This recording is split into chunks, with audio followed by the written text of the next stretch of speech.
దాంట్లో సాంఘిక శాస్త్ర విభాగంలో కొన్ని ఇంపార్టెంట్ బిట్స్ మనం ఒక 15 నేర్చుకుందాం.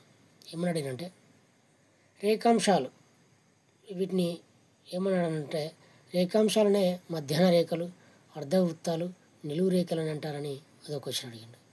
నెక్స్ట్ అగ్నిపర్వతాలు జతపరచులో అడిగిండు. అందులో ఒకటి Stromboli Sicily, Fujiyama Japan and Cotopaxi okay Ecuador అదొకటి అడిగిండు. నెక్స్ట్ ఇంకేమంటే తూర్పు కనుమలలో ఎత్తైన శిఖరం ఏదని అడిగిండు. తూర్పు కనుమలో ఎత్తైన శిఖరం అరమ్మకొండ, అదొకటి గుర్తుంచుకోండి. నెక్స్ట్ దక్షిణ భారతదేశానికి ఉత్తర అంచున ఏముంది అని అడిగిండు. అదొకటి అంటే మనకేంది సాత్పుర పర్వతాలు అది సూటబుల్ ఆన్సర్. కాల్చేరు గని దేనికి ప్రసిద్ధి అని అడిగిండు. కాల్చేరు గని బొగ్గుకు ప్రసిద్ధి, అదొకటి నేర్చుకోండి. జీడిపి అంటే ఏమిటని అడిగిండు. జీడిపి అనేది అన్ని అంతిమ వస్తువుల విలువల సేవల మొత్తాన్ని మనం జీడిపి అంటారు అని అదొకటి అడిగిండు. నెక్స్ట్ బింబెట్కా రాతి గుహలు ఏ రాష్ట్రంలో ఉన్నాయని అడిగిండు. బింబెట్కా రాతి గుహలు మధ్యప్రదేశ్ రాష్ట్రంలో ఉన్నాయి, అదొక క్వశ్చన్ అడిగిండు. ప్రత్యక్ష పన్నులకు ఉదాహరణగా కొన్ని చెప్పినాడు. అది కార్పొరేట్ పన్ను మరియు ఆదాయ పన్ను. నెక్స్ట్ ప్రపంచ బ్యాంకులో అమెరికా యొక్క ఓటింగ్ శాతం ఎంత అని అడిగిండు. ప్రపంచ బ్యాంకులో అమెరికా యొక్క ఓటింగ్ శాతం 16%, అదొకటి. కాకతీయులు తమ రాజధానిని హన్మకొండ నుండి వరంగల్కు మార్చారు. మరి మార్చినప్పుడు ఉన్న రాజు ఎవరని అడిగిండు. రుద్ర దేవుడు, అదొకటి అడిగిండు. నెక్స్ట్ ప్లాసీ యుద్ధం ఎవరెవరి మధ్య జరిగింది, ఎప్పుడు జరిగింది అడుగు.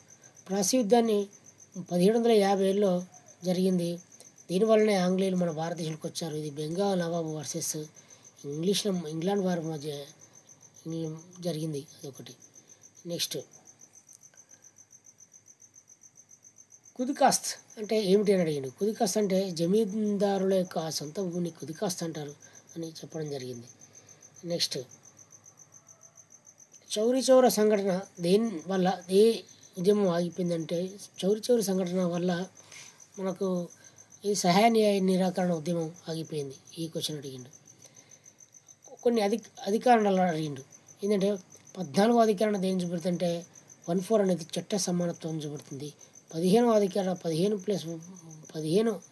ఆర్టికల్ ఏం చూపెడుతుందంటే మనకు వివక్షత చూపెట్టకూడదని. నెక్స్ట్ 21A దేని చూపెడుతుంటే మనకు విద్యా హక్కు చట్టాన్ని చూపెడుతుందని తెలపడం జరిగింది. నెక్స్ట్ మన ఇండియా మొట్టమొదటిసారి టెస్ట్ మ్యాచ్ ఏ సంవత్సరంలో ఆడింది అని అడిగిండు. అది 1932లో. ఓకే, ఈ విధంగా సోషల్ ఎగ్జామ్లో గతంలో ఈ ప్రశ్నలు అడగడం జరిగింది. Thank you.